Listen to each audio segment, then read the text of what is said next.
Moi, je connais pas son activité. Mais après, il a dit qu'il fait des activités, ça, on ne sait pas. Le problème de Lionel PCS, là, l'entreprise qui fait les jeux n'était pas déclarée en Côte d'Ivoire. Oui, ça c'est autre chose. Ce que je voulais dire, c'est que même si l'entreprise était déclarée ou pas, mais lui-même, c'est bien, il n'avait pas déclaré, c'était bien. Ouais.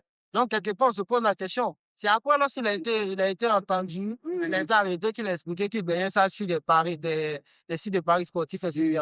Sinon, à part ça, il n'avait pas cet argent dans un compte bancaire quelque part, rien de tout ça. Si on s'en tient à ta définition, le blanchiment d'argent, c'est tout argent qui n'est pas déclaré.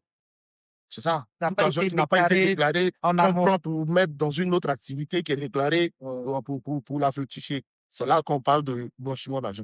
Mais le problème peut être, voilà, ok. Maintenant, le problème qui se pose, il a dit, c'est que tous les Ivoiriens sont à 99, c'est ça. Oui, 99, voilà, sont dans le blanchiment d'argent. Je pense que le blanchiment d'argent, c'est le fait de dissimuler l'origine des fonds qu'on a et peut-être injecter ces fonds-là dans des activités en faisant croire aux gens que c'est cette activité-là qui a généré ces revenus. D'accord. C'est un peu ça.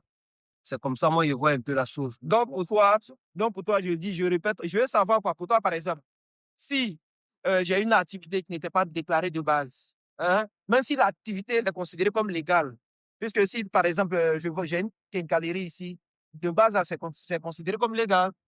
J'ai reçu à mes 150 millions. Et j'injecte maintenant dans une société, par exemple, une société VTC, une société, n'importe quelle société. Donc, pour toi, c'est quoi? C'est du blanchiment.